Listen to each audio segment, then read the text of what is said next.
হুসাইনকে ডাক দিয়া বলতেছেন, ও আমার বাবা, আপনি যে কারবালার ময়দানের মধ্যে আগমন করলেন, আপনার নানা বলছিল আপনি কারবালায় আসলে ইয়াজিদেরা আপনার গলা মুবারকের মধ্যে ছুরি চালাইব। বাবা ইমাম হুসাইন, আপনি কেন কারবালার ময়দানে আগমন করলেন? ইমাম হুসাইন একটা ডাক দিয়া কয়, ও জয়নুল আবিদিন রে, একটা কথা মনে রাখো, একটা কথা মনে রাখো, আমি যদি কারবালার ময়দানে শাহাদাতের পেয়ালা পান করি, আমার আল্লাহ আমার নানার উম্মত গুলারে জান্নাতের ব্যবস্থা করে দিব আমার রক্ত মুবারকের বিনিময়। হযরতে আব্দুল্লাহ ইবনে আব্বাস রাদিয়াল্লাহু তাআলা আনহুর হাদিস, হযরতে ইবনে আব্বাস বলেন, যেই দিন 10 মুহররমের রাত্রি আগমন করলো, ওই 10 মুহররমের রাত্রিতে আমি ইবনে আব্বাস মসজিদে হারাম মানে কাবা শরীফের সাথে একটা দেখবেন বান দেওয়া আছে, হাতিমে কাবা বলে এইটাকে, আমি হযরতে ইবনে আব্বাস ওই হাতিমে কাবার সঙ্গে হেলাম দিয়া শুয়াছিলাম। ওই হাতিমে কাবার সঙ্গে যখন আমি ইবনে আব্বাস হঠাৎ করে ঘুমন্ত হইয়া গেলাম, আমি 10 মুহররমের সময় আমি আসরের নামাজটা পড়া যখন হেলাম দিলাম, আমার একটু তন্দ্রা তন্দ্রা ভাব লাগলো, ঘুম ঘুম ভাব লাগলো। আমার যখন চোখে ঘুম চলে আসে, হঠাৎ করে আমি ইবনে আব্বাস দেখতে পাইলাম আমার দয়াল নবীর মাথা মুবারকের মধ্যে কোনো টুপি নাই, আমার দয়াল নবীর মাথা মুবারকের মধ্যে কোনো পাগড়ি নাই, নবীর বাবরি চুল মুবারক গুলা এলোমেলো করা, নবীর দাড়ি মুবারক গুলা এলোমেলো করা, আমার নবীজির দাড়ি মুবারকের মধ্যে টপ টপ টপ টপ করা তাজা তাজা রক্ত মুবারক দেখা যায়। আমি আমার দয়াল নবীকে জিজ্ঞাসা করলাম, ইয়া রাসূলুল্লাহ, আপনাকে কেন এমন অবস্থায় দেখা যায় নবী, আপনি আমাদের কাছে বলেন না?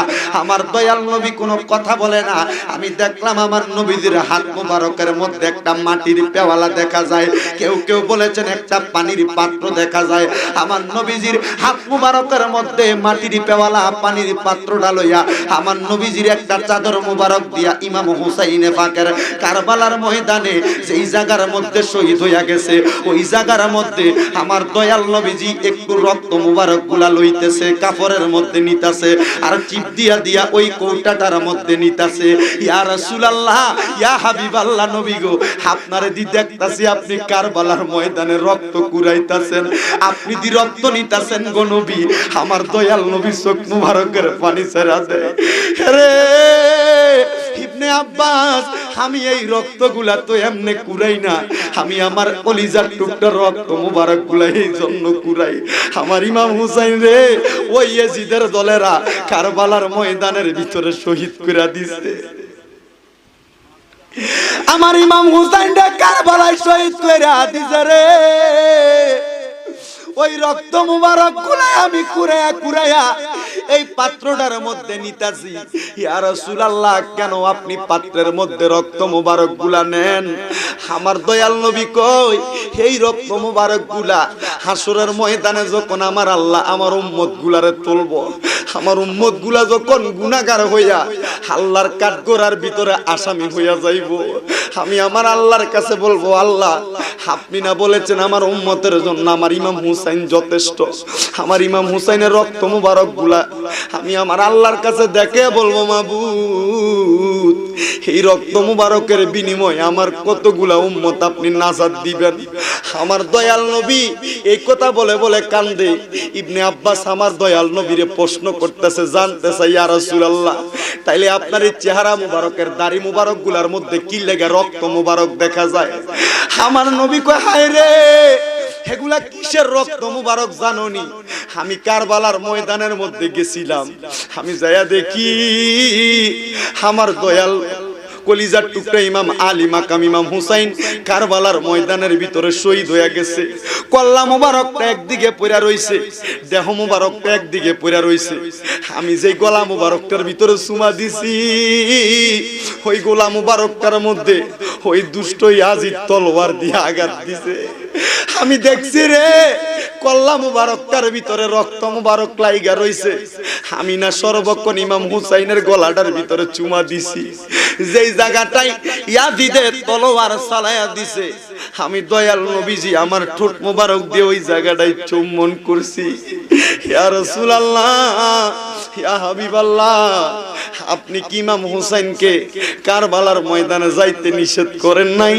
আমার দয়াল নবী বলে, আমি রওজা মোবারকে আসার পূর্বে আমি আমার ইমাম হুসাইনকে কতবার নিষেধ করছি, কিন্তু আমার হুসাইন এটাও জানে ইমাম হুসাইন শহীদ না হইলে, শাহাদাত না বরণ করলে আমার উম্মত গুলা জান্নাতে যাইতো না।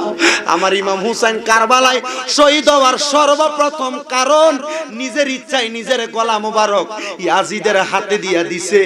একটা কারণ রে, একটা কারণ রে, ওই কারণ হইল আমি নানার গুনাহগার উম্মত রে জান্নাতে বানাইবো। আরে ও গুনের ভাই, বাইরে কারবালায় আনিল তোমায় কে?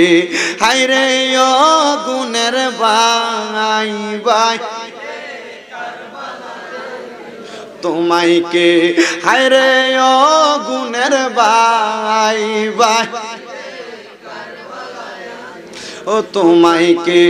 ওই রে ইয়াজিদার দুশমনে তোমায়, ইয়াজিদার দুশমনে তোমায় মারিল পরানে গুনের ভাই, ভাই রে কারবালায় নিল তোমায় কে?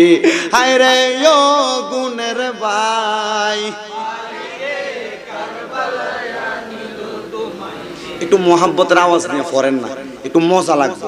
আপনার সামনে যে জায়গাটা খালি আছে একটু কষ্ট করে ভিজা, আরে কেমনে করবেন কনসে? এখন তো বৃষ্টি বন্ধ হয়ে গেছে না, শেষ বন্ধ, এটা তো একটা পরীক্ষা ছিল। একটু কষ্ট করে সামনের জিগাইবেন, সাইডের থেকে কোনো কথাবার্তা যেন কোনো আওয়াজ না আসে। একটু মোহাব্বতে বলেন, আমরা ইমামে পাক ইমাম আলী মাকাম ইমাম হুসাইনের শানে পড়তে আমাদের কি কষ্ট হবে? পিছনে তারা ফরেননি আপনারা সবাই, একটু মোহাব্বতে ফললে তো এই আওয়াজটা মোটামুটি ফানি যা ছিল আপনার গাত ফরনের কথা, কিন্তু এই আওয়াজ দিয়ে তো হইতেছে না, একটু মোহাব্বতে পড়তে হবে। হায় রে ও গুনের ভাই, কারবা তোমায় কে? হায় রে ও গুনের ভাই, আরে হাসান শহীদ জহর খাইয়া হোসেন শহীদ রনে, ওরে আজগর আকবরে তীর খাইল পানির কারণে। ওরে হাসান শহীদ জহর খাইয়া হোসেন শহীদ রনে, ওরে আজগর আকবরে তীর খাইল পানির কারণে। ওরে জয়নালকে বন্দি করিল, জয়নাল ওই ইয়াজিদার শয়তানে গুনের ভাই, ভাই রে তোমায় কে? হায় রে ও গুনের ভাই, তোমায় কে? হায় রে ইয়াজিদার দুশমনে তোমায়, ইয়াজিদার দুশমনে মারিল পরানে গুনের ভাই, ভাই রে কিয়া গুনলা গিল আল্লাহ কারবালার ময়দানে। আরে দুধের শিশু আলী আকবর শহীদ পানির কারণে। ওরে কিয়া গুনলা গিল আল্লাহ কারবালার ময়দানে। আরে দুধের শিশু আকবর শহীদ পানির কারণে। ওরে কত মানুষ বন্দি হইল, কত ও নবীর আশিকে গনে গুনের ভাই, ভাই তোমায় কে? হায় রে ও গুনের ভাই, ওই রে বিয়া কইরা গেল স্বামী কারবালার ময়দানে। স্বামী হারা হইল সে তাই সকিনা সেই রনে। ওরে বিয়া কইরা গেল স্বামী কারবালার ময়দানে। স্বামী হারা হইল সে যে ওই না ওই রনেতে। সকিনার কান্দন দেখে কে, সকিনার কান্দন দেখে কে কারবালার ময়দানে গুনের ভাই, ভাই রে তোমায় কে? হায় রে ও গুনের ভাই, কে? আল্লাহুম্মা